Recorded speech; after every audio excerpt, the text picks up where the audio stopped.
Assalamualaikum sahabat-sahabat yang dirahmati Allah. Hari ini saya akan membawakan sebuah kisah misterius tentang Saranjana, kota gaib yang konon tersembunyi di balik hutan Kalimantan. Sebuah tempat yang tidak tercatat di peta, namun banyak orang bersumpah pernah melihatnya. Sebelum kita mulai, marilah kita bersama-sama bersyalawat kepada Nabi Muhammad. Semoga syalawat ini menjadi saksi kebaikan dan pembuka syafaat di hari akhir. Jangan lupa untuk like dan subscribe, agar kisah penuh hikmah ini dapat terus menyebarkan nilai keimanan dan menjadi amal jariah bagi kita semua. Di ujung pulau Kalimantan, di antara hutan yang tak tersentuh manusia, terdapat kisah yang selalu diceritakan dengan bisik-bisik. Sebuah legenda yang seolah hanya hidup di antara kabut pagi dan desir angin malam. Penduduk desa menamainya Saranjana, kota gaib yang tak tercatat di peta manapun. Mereka berkata, di malam-malam tertentu, terdengar suara kendaraan melintas di kejauhan. Suara musik mengalun samar di antara pepohonan, seakan ada pesta besar di tengah hutan. Namun saat dicari, tak satu pun jejak ditemukan. Desa kecil bernama Teluk Damai menjadi saksi bisu semua cerita itu. Di sanalah tinggal seorang pemuda bernama Farhan, peneliti muda dari Jawa yang datang untuk mencari kebenaran tentang legenda Saranjana. Ia percaya, setiap cerita memiliki akar nyata. Dan di balik mitos, selalu ada logika yang menunggu untuk ditemukan. Suatu sore, Farhan duduk di beranda rumah penginapan tua. Di tangannya terdapat buku catatan dan peta tua Kalimantan. Ia menandai satu titik di tengah hutan yang tak memiliki nama. Di sanalah ia yakin sesuatu tersembunyi. Pak Arsyad, seorang lelaki tua yang dikenal sebagai pemandu hutan, datang menghampiri. Suaranya berat, matanya teduh namun menyimpan kehati-hatian. "Anak muda, kau benar-benar ingin mencari Saranjana?" tanya Pak Arsyad sambil menatap ke arah pepohonan yang mulai diselimuti kabut senja. Farhan mengangguk mantap. "Saya ingin tahu kebenarannya, Pak. Mitos tak boleh dibiarkan jadi ketakutan. Mungkin di sana ada peninggalan sejarah." Pak Arsyad menarik napas panjang. "Banyak yang berkata begitu sebelum kau. Tapi tak semuanya kembali." Angin berhembus pelan. Suara bambu bergesekan, menciptakan nada seram yang menggema di kejauhan. Malamnya, Farhan berkemas. Ia menyiapkan kamera, peta, dan alat penerangan. Di meja kecilnya, ada mushaf Al-Quran kecil yang selalu ia bawa kemanapun. Ia menatapnya lama, lalu berbisik, "Bismillah, semoga Allah melindungiku." Ketika subuh tiba, kabut menutup seluruh desa. Pak Arsyad sudah menunggu di depan rumah, membawa 2 ransel dan tongkat kayu panjang. "Mari, Nak Farhan. Sekali kita melangkah, tak boleh ragu. Hutan ini bisa merasakan niat manusia." Mereka pun mulai berjalan menyusuri jalan setapak yang tertutup akar dan lumut. Di kiri kanan, pepohonan besar menjulang tinggi, menutupi cahaya matahari. Semakin jauh mereka masuk, semakin hening dunia terasa. Hanya suara burung dan desir angin yang menemani. Di tengah perjalanan, Farhan berhenti. Ia merasa seperti ada yang memperhatikan. Ia menoleh ke belakang, namun tak ada siapapun. Hanya jejak kaki mereka sendiri di tanah basah. Pak Arsyad menoleh sekilas. "Kalau kau merasa ada yang mengikuti, jangan menoleh terlalu lama. Kadang yang kau lihat bukan manusia." Farhan diam. Jantungnya berdegup cepat. Ia menunduk dan terus berjalan. Menjelang sore, mereka tiba di sebuah sungai kecil. Airnya bening, namun arusnya tenang seperti kaca. Di seberang, terlihat bayangan kabur seperti menara. Farhan memicingkan mata. "Pak, apakah itu rumah?" tanyanya pelan. Pak Arsyad menatap ke arah itu. Wajahnya tiba-tiba pucat. "Jangan tunjukkan jari ke sana. Turunkan tanganmu." Farhan menurut. Ia mulai merasakan hawa dingin yang aneh. Padahal matahari belum sepenuhnya tenggelam. Kabut mulai turun dari puncak pohon, menutupi pandangan. Dan dari balik kabut itu, terdengar suara. Pelan, samar, tapi nyata. Suara seperti langkah kaki banyak orang, menuju ke arah mereka. Farhan memandang ke sekeliling, namun yang ia lihat hanyalah hutan sunyi. Pak Arsyad berbisik, "Kita tidak boleh bermalam di sini. Kita harus terus berjalan sebelum matahari hilang sepenuhnya. Ini wilayah perbatasan Saranjana." Farhan menatap Pak Arsyad dengan mata membesar. Perbatasan? Ia belum menyadari bahwa langkah mereka baru saja melewati garis tak terlihat. Garis yang memisahkan dunia nyata dengan dunia lain yang tak kasat mata. Langit berubah muram saat mereka melangkah semakin jauh ke dalam hutan.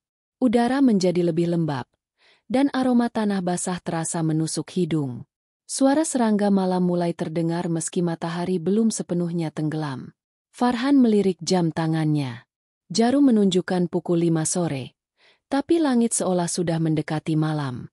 Pak Arsyad berjalan di depan dengan langkah pasti. Tongkat kayunya menyingkirkan semak kecil di sepanjang jalan. Farhan mengikuti dengan hati-hati. Namun semakin lama, ia merasa tanah di bawah kakinya tidak lagi sama. Seperti ada sesuatu yang berubah. Ia menunduk. Jejak langkah mereka hilang. Tidak ada bekas sepatu. Tidak ada tanda tongkat Pak Arsyad. Hanya tanah basah yang halus. Seolah belum pernah disentuh siapapun. "Pak, jejak kita." "Jangan bicara," potong Pak Arsyad cepat, tanpa menoleh. Suara itu membuat Farhan terdiam. Ada nada tegas yang tak bisa dibantah. Beberapa meter kemudian, mereka tiba di sebuah celah besar di antara pohon-pohon raksasa.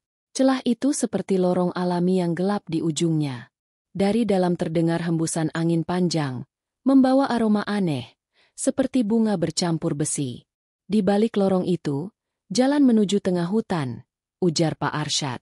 "Tapi kau harus tahu, setiap langkah di dalam sana bukan langkah biasa. Kalau hatimu ragu, hutan akan menelannya." Farhan menelan ludah. Ia menarik napas dalam-dalam dan mengangguk. "Saya siap, Pak." Mereka masuk ke lorong itu. Cahaya dari luar meredup perlahan. Hanya lampu senter kecil di tangan Farhan yang menembus kegelapan. Dedaunan bergoyang, menimbulkan suara lirih seperti bisikan. Di antara desir angin, Farhan yakin mendengar suara lembut memanggil namanya. "Farhan." Ia berhenti sejenak. "Pak, apakah tadi Bapak memanggil saya?" Pak Arsyad tetap melangkah. "Tidak, terus jalan. Jangan jawab apapun yang memanggilmu." Suara itu muncul lagi. Kali ini lebih dekat, lebih jelas, seperti tepat di belakang telinganya. "Farhan." Farhan menutup telinga, beristighfar dalam hati. Setiap kali menyebut nama Allah, hawa dingin itu berangsur hilang, seakan suara tadi menjauh. Setelah berjalan hampir 1 jam, mereka keluar dari lorong gelap itu dan tiba di tempat yang lebih terbuka. Di hadapan mereka terbentang tanah lapang dengan batu-batu besar menjulang. Batu itu berjejer seperti susunan gerbang. Di permukaannya terdapat ukiran aneh menyerupai tulisan kuno yang tidak bisa dibaca. Farhan mengangkat kameranya, mencoba mengambil gambar. Tapi layar kamera bergetar, lalu mati mendadak. Ia menekan tombolnya berulang kali, tapi sia-sia. Baterainya penuh. "Kenapa mati begini?" gumamnya. Pak Arsyad menatap ke arah gerbang batu itu. Benda dari dunia luar tak suka dengan tempat ini. "Biarkan saja." Tiba-tiba, dari arah belakang, terdengar suara ranting patah. Mereka menoleh bersamaan. Tak ada siapapun di sana. Hanya bayangan pohon yang bergerak pelan karena angin. Namun Farhan merasa sesuatu sedang memperhatikan mereka dari balik kegelapan. "Pak, kita bermalam di mana malam ini?" tanya Farhan pelan. Pak Arsyad menunjuk ke sebuah dataran kecil di sisi kiri gerbang batu. "Di sana, dekat air terjun kecil. Tapi ingat, jangan keluar dari lingkaran api nanti malam." Malam itu, mereka menyalakan api unggun kecil. Cahaya oranye menari di wajah Farhan yang mulai letih. Suara air terjun kecil terdengar menenangkan. Tapi entah mengapa malam itu terasa begitu panjang. Di tengah keheningan, Farhan menatap langit. Tidak ada bintang. Hanya kabut kelabu menutupi seluruh cakrawala. Ia mulai menulis di buku catatannya. Koordinat tak cocok dengan peta. Semua arah tampak sama. Suara aneh terdengar di lorong tadi. Pak Arsyad terlihat gelisah. Ada sesuatu yang tidak wajar di sini. Selesai menulis, ia menutup buku dan menatap Pak Arsyad yang duduk diam di seberang api. "Pak," katanya pelan. "Menurut Bapak, Saranjana itu benar-benar ada?" Pak Arsyad tidak langsung menjawab. Ia memandang api yang mulai mengecil. Lalu berkata lirih, "Anak muda, kadang sesuatu bisa ada tanpa perlu terlihat. Kau hanya perlu tahu, ada tempat yang tak seharusnya disentuh manusia." Farhan ingin bertanya lebih lanjut, namun sebelum ia sempat bicara, terdengar suara lembut dari arah gerbang batu. Suara seperti lantunan ayat suci, indah tapi asing, tak mirip suara manusia. Api unggun bergetar. Udara di sekitar berubah dingin. Farhan memegang mushaf kecil di sakunya, sementara Pak Arsyad berdiri perlahan, menatap ke arah gerbang. "Dia sudah mulai membuka jalan," bisik Pak Arsyad. "Kita sudah terlalu dekat." Api unggun di depan mereka meredup, hanya menyisakan bara merah yang berkilat di kegelapan. Suara lantunan dari arah gerbang semakin jelas, seperti gema dari masa silam yang memanggil. Angin berhembus lembut membawa aroma tanah lembab bercampur sesuatu yang tak bisa dijelaskan. Farhan berdiri perlahan. Matanya tak lepas dari batu-batu besar yang tampak bergetar halus. Ia yakin, ada sesuatu di baliknya. "Pak Arsyad, suara itu dari mana?" Pak Arsyad tak menjawab. Ia menunduk, lalu berbisik dengan suara bergetar. "Jangan mendekat ke gerbang. Apapun yang terjadi, jangan melangkah ke sana malam ini." Namun rasa penasaran dalam diri Farhan semakin kuat.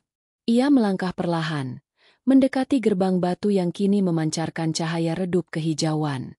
Semakin dekat, udara di sekitarnya terasa lebih berat, seperti ada lapisan tak kasat mata yang menahan langkahnya. Farhan menatap ukiran di batu.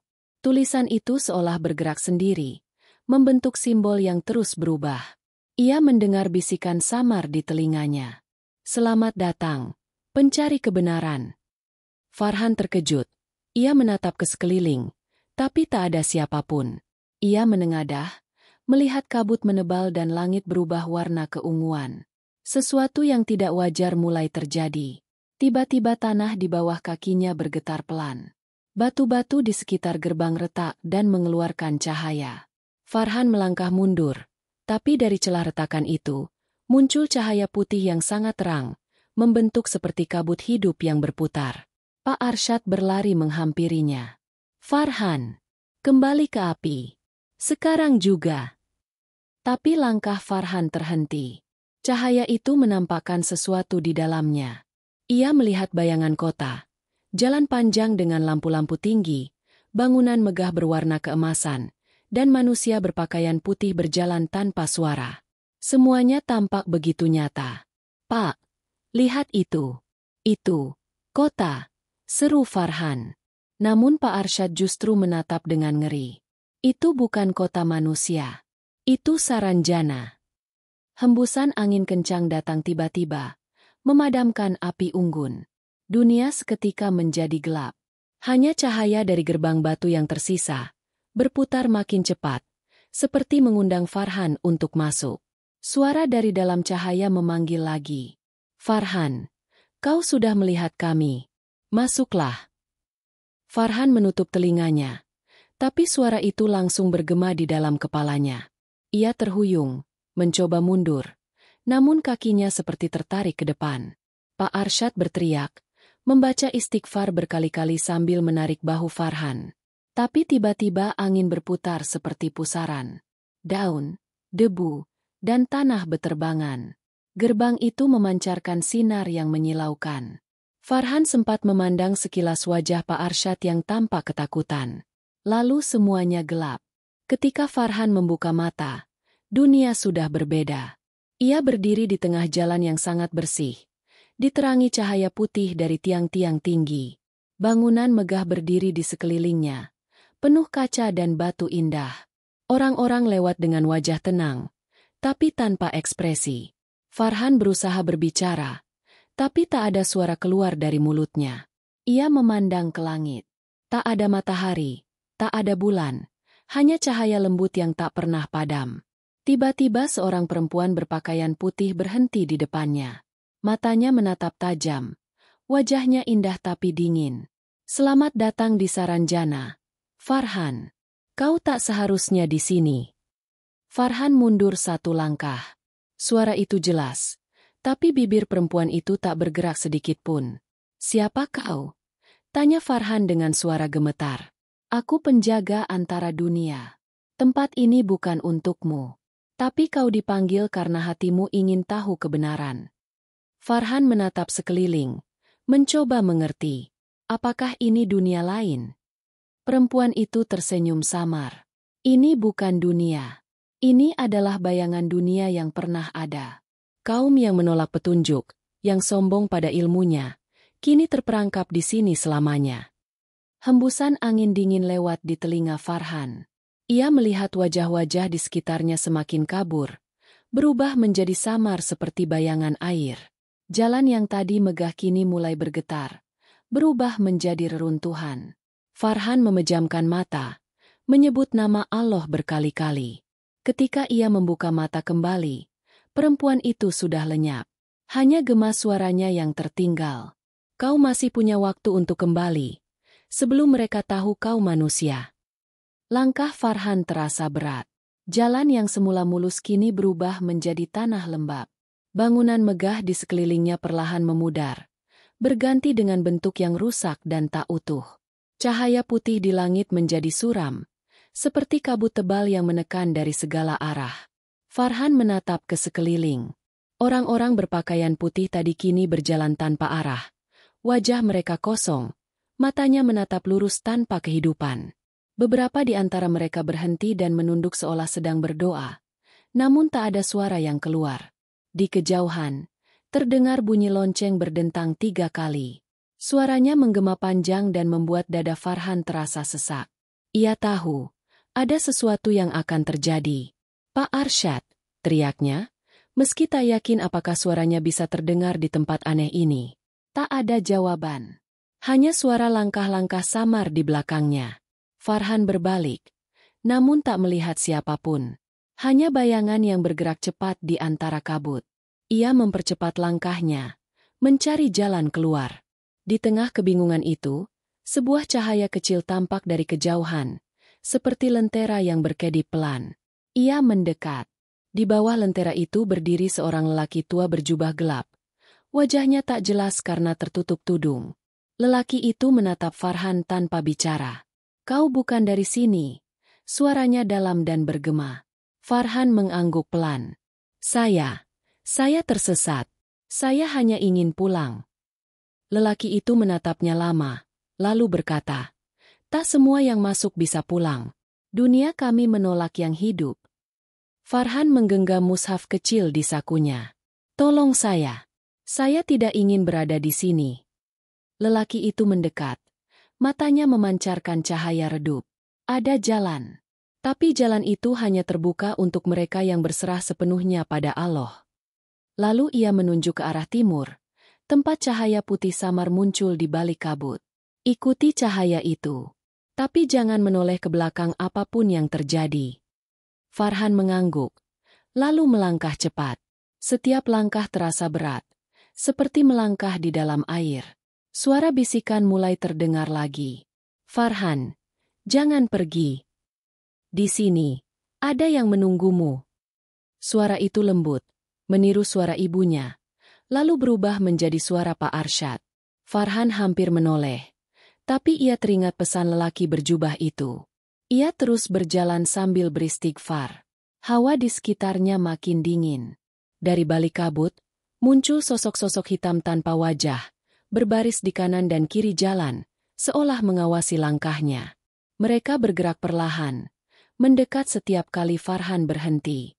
Tiba-tiba tanah di bawahnya bergetar keras. Cahaya putih di depan berubah jadi pusaran cahaya yang semakin besar. Farhan menunduk, menutup wajah dari terangnya sinar itu. Suara dalam kepalanya berteriak, sekarang atau selamanya kau akan terperangkap. Farhan berlari sekuat tenaga ke arah cahaya. Semakin dekat, semakin berat tubuhnya ditarik ke bawah. Ia membaca takbir keras-keras, memanggil nama Allah berulang kali. Lalu sekejap semuanya lenyap. Tak ada suara, tak ada cahaya, hanya keheningan. Ketika ia membuka mata, Farhan mendapati dirinya terbaring di tanah berlumpur, tubuhnya basah kuyup. Ia kembali di tepi hutan, di tempat mereka membuat api unggun malam sebelumnya. Api itu sudah padam, hanya tersisa abu dingin. "Pak Arsyad," panggilnya. Tak ada jawaban. Hanya suara air terjun kecil dan desiran angin yang lembut. Ia berdiri dengan gemetar. Di tanah di sebelahnya, terlihat sesuatu. Sebuah tongkat kayu, tongkat milik Pak Arsyad. Namun di ujungnya, terikat kain putih yang berlumuran lumpur, seperti tanda yang ditinggalkan dengan sengaja. Farhan menatapnya lama. Ia merasakan hawa aneh di sekeliling. Meskipun ia tahu ia sudah kembali ke dunia nyata, hutan itu kini terasa berbeda. Lebih sunyi, lebih dalam. Lalu dari arah kabut, samar-samar terdengar suara yang membuat darahnya kembali dingin. Suara lembut perempuan dari dunia lain, berkata pelan, "Waktumu belum selesai, Farhan." Pagi menyapa dengan kabut tipis yang menggantung di antara pepohonan. Udara dingin menembus pakaian Farhan yang masih basah. Ia berdiri terpaku di depan tongkat milik Pak Arsyad yang kini menancap di tanah. Kain putih di ujungnya masih meneteskan air, seolah baru saja diangkat dari sungai. Farhan menatap sekitar dengan cemas. Suara burung tak terdengar, hanya desiran angin yang menggesek dedaunan. "Pak Arsyad," suaranya bergetar. "Kalau Bapak bisa dengar, tolong kasih tanda." "Tinggi." Ia menunduk, mencoba berpikir jernih. Jam tangannya mati. Ponselnya gelap. Bahkan tak mau menyala meski tombol daya ditekan lama. Semua terasa salah. Tiba-tiba, angin bertiup kencang dari arah belakang. Tongkat itu bergoyang dan roboh, memperlihatkan sesuatu yang terselip di bawah tanah. Selembar kertas kusut yang sudah agak basah. Farhan buru-buru mengambilnya. Tulisan di atasnya samar, tapi masih bisa dibaca. "Jika kau menemukan ini, jangan panik. Dunia mereka tak suka dilupakan. Bacalah ayat kursi 3 kali dan tinggalkan hutan sebelum matahari naik penuh. Jangan menoleh ke air." "Pak Arsyad."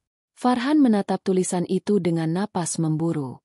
Ia tahu betul, itu tulisan tangan gurunya. Tulisan khas dengan huruf A, besar yang sedikit miring.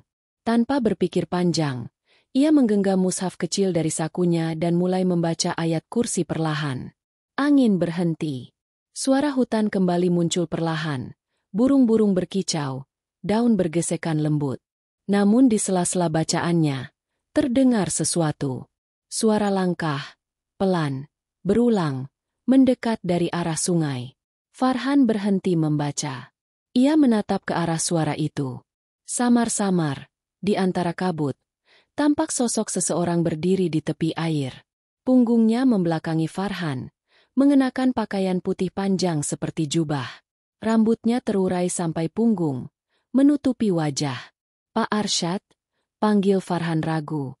Sosok itu tak menjawab, hanya berdiri diam, menatap permukaan air yang tenang. Hati Farhan berdebar keras. Ia teringat pesan di surat itu, "Jangan menoleh ke air." Tapi rasa penasaran dan harap campur takut membuat langkahnya maju perlahan.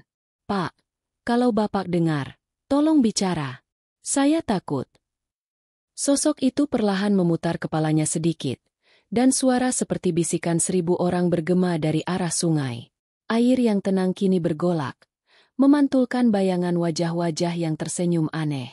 Farhan memejamkan mata dan berteriak membaca ayat kursi sekuat tenaga. Angin kembali berhembus kencang. Suara gemuruh terdengar, dan sosok putih itu lenyap seketika, meninggalkan bau amis yang menusuk hidung. Ia tersungkur ke tanah, tubuhnya lemas. Ketika membuka mata lagi, matahari sudah mulai naik. Cahaya hangat menyinari pepohonan. Tak ada lagi kabut, tak ada bayangan aneh. Semua terlihat normal. Farhan berdiri pelan, menatap surat di tangannya yang kini sudah kering, meski baru saja terkena air. Tulisan Pak Arsyad masih terbaca jelas, Tapi kini di bagian bawah surat muncul tambahan tulisan baru, belum ada sebelumnya. Kau berhasil keluar. Tapi jangan lupa, pintu itu terbuka dua arah. Tangannya gemetar. Surat itu tiba-tiba sobek sendiri dari tengah, tanpa disentuh. Angin berputar pelan di sekelilingnya, seperti bisikan yang samar tapi jelas. Kami menunggumu, Farhan. Sejak kejadian di tepi sungai itu, Farhan tak lagi bisa membedakan antara mimpi dan kenyataan. Tubuhnya memang sudah keluar dari hutan, tapi pikirannya masih tertinggal di dalam sana. Ia berjalan pulang menuju kampung terdekat dengan langkah gontai, sambil menggenggam mushaf kecil yang selalu ia bawa. Hutan Kalimantan perlahan menjauh di belakangnya, namun setiap kali ia menoleh, ia merasa seperti hutan itu tetap berada di tempat yang sama, seolah mengikutinya. Malam itu, ia menginap di sebuah rumah panggung milik warga bernama Pak Daud, seorang nelayan tua yang mengenalnya dari riset sebelumnya. Kau kelihatan pucat. Nak, ada yang mengejarmu? Tanya Pak Daud sambil menyiapkan air hangat. Farhan tersenyum tipis. Tidak, Pak. Cuma mungkin lelah. Namun di dalam hatinya, ia tahu, bukan hanya lelah. Ada sesuatu yang menempel padanya. Saat malam semakin larut, suara jangkrik terdengar nyaring di luar. Farhan membuka mushafnya, berniat membaca surat Al-Kahfi agar hatinya tenang. Tapi begitu halaman pertama dibuka, bulu kuduknya langsung berdiri. Di antara huruf-huruf Arab yang biasa, ia melihat sesuatu yang tak seharusnya ada. Tulisan samar di pojok bawah halaman, seperti tercetak dengan tinta kabur. Kami bukan musuhmu, Farhan. Tapi kau telah melihat sesuatu yang dijaga. Tangannya gemetar. Ia menatap mushaf itu lebih lama, mencoba memastikan matanya tidak salah. Tapi saat ia mengedip, tulisan itu hilang begitu saja, menyatu dengan teks ayat suci seperti sebelumnya. Ia menarik napas panjang. Astagfirullah, bisiknya lirih. Namun, sebelum sempat melanjutkan bacaannya, terdengar bisikan halus dari arah mushaf. Suara itu pelan, seolah berasal dari balik kertas. Farhan. Ia menatap mushaf di tangannya dengan mata lebar. Suara itu memanggil namanya lagi. Kali ini lebih jelas. Farhan, jangan tutup aku. Jantungnya berdegup kencang. Ia menutup mushaf spontan, tapi begitu ditutup, hawa dingin langsung menyelimuti kamar. Lampu minyak yang sebelumnya menyala redup kini bergoyang hebat. Apinya seperti hendak padam. Tiba-tiba, dari celah mushaf yang tertutup rapat, muncul hembusan angin dingin. Kertas-kertasnya bergerak sendiri, berdesir seperti ditiup dari dalam. Suara itu kembali terdengar, lembut tapi menusuk. Kau membaca ayat yang membuka gerbang itu, bukan menutupnya. Mereka sudah tahu kau kembali. Farhan berdiri spontan. Mushaf di tangannya kini terasa berat, seolah ada sesuatu di dalamnya. Ia meletakkannya di meja kayu dan mundur perlahan. Lampu padam. Hanya cahaya bulan dari jendela yang menerangi ruangan. Di tengah gelap, halaman mushaf terbuka sendiri, dan satu persatu huruf Arab di atasnya mulai bercahaya. Huruf-huruf itu membentuk pola aneh, lalu berubah menjadi bayangan samar, siluet kota dengan menara tinggi, cahaya berwarna emas, dan suara adzan yang menggema dari jauh. Farhan menatap dengan takjub sekaligus ngeri. Ia tahu tempat itu. Saranjana. Tapi kali ini, ia melihatnya dengan jelas. Jalanan bercahaya, bangunan megah, manusia berjalan tanpa bayangan, dan di atas kota itu, langit tak memiliki matahari. Suara dari mushaf kembali terdengar. Kau memanggil mereka dengan ayat suci. Kini mereka memanggilmu dengan cahaya. Tepat setelah itu, halaman mushaf tertutup keras, dan seluruh ruangan kembali sunyi. Farhan terduduk, napasnya terengah. Ia memandangi mushaf yang kini diam seolah tak terjadi apa-apa. Tapi di bagian sampul belakang, muncul guratan baru, tipis dan berwarna merah gelap. Tulisan itu berbunyi, "Satu langkah lagi, dan pintu itu akan terbuka dari dalam." Farhan menggenggam kepalanya. Ia sadar kini bahwa peringatannya bukan sekadar misteri. Ia telah menjadi bagian dari rahasia yang dijaga antara dunia manusia dan dunia Saranjana. Dan pintu itu mungkin sudah mulai terbuka. Malam itu terasa lebih panjang daripada biasanya. Farhan duduk termenung di atas tikar di lantai rumah Pak Daud. Mushaf kecil di tangannya tampak biasa, tapi beratnya terasa menekan hingga ke ulu hati. Ia tak bisa tidur, seolah sesuatu sedang menunggunya di balik dinding-dinding rumah yang tenang. Tiba-tiba terdengar suara lembut dari arah mushaf. Farhan menoleh cepat. Mushaf terbuka sendiri. Halaman pertama bergetar pelan. Seketika udara di sekelilingnya berubah dingin, membuat bulu kuduknya meremang. Farhan, waktumu hampir habis. Suara itu berbeda. Lebih nyata, lebih mendesak. Farhan merasakan getaran di lantai, seperti denyutan dari bumi sendiri. Hatinya berdegup kencang. Ia tahu suara itu berasal dari dunia lain, dari Saranjana. Ia menatap mushaf dan membaca ayat kursi dengan penuh khusyuk. Hembusan angin terasa lebih kencang. Halaman mushaf berdesir sendiri, dan cahaya samar muncul di atas permukaan kertas. Huruf-huruf Arab mulai bercahaya lembut, lalu membentuk bayangan pintu tinggi yang berkilau, persis seperti gerbang batu di hutan. Farhan menahan napas. Hatinya terasa campur aduk antara takut dan penasaran. Pintu itu terbuka, gumamnya pelan. Dalam sekejap, cahaya di halaman mushaf meluas, membentuk lorong panjang yang seolah menembus ke dunia lain. Bayangan kota megah, jalan bercahaya, menara tinggi, dan sosok-sosok putih tampak bergerak di kejauhan. Suara adzan lembut bergema, menembus kesunyian kamar. Farhan tahu ia harus memilih. Jika ia melangkah ke dalam pintu itu, ia akan kembali ke Saranjana. Tapi kali ini, bukan sebagai peneliti yang penasaran. Ia akan berada di dunia mereka, dunia yang tak boleh disentuh manusia. Ia menarik napas panjang, menutup mata, dan membaca bismillah. Hatinya memohon perlindungan Allah. Ya Allah, lindungi aku, tuntun langkahku, jauhkan aku dari tipu daya makhluk yang kau jaga di sana. Dengan hati-hati, ia melangkah maju. Begitu kakinya melewati batas cahaya, seluruh kamar seolah runtuh. Angin menerjang, suara gemuruh memenuhi telinga, dan ia merasakan tubuhnya terseret melalui lorong cahaya yang panas dan dingin sekaligus.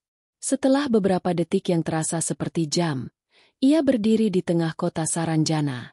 Tapi berbeda dari sebelumnya, kali ini tidak ada jalan keluar yang mudah. Semua bangunan tampak nyata. Orang-orang putih berjalan seperti bayangan hidup, dan langit di atasnya gelap keunguan.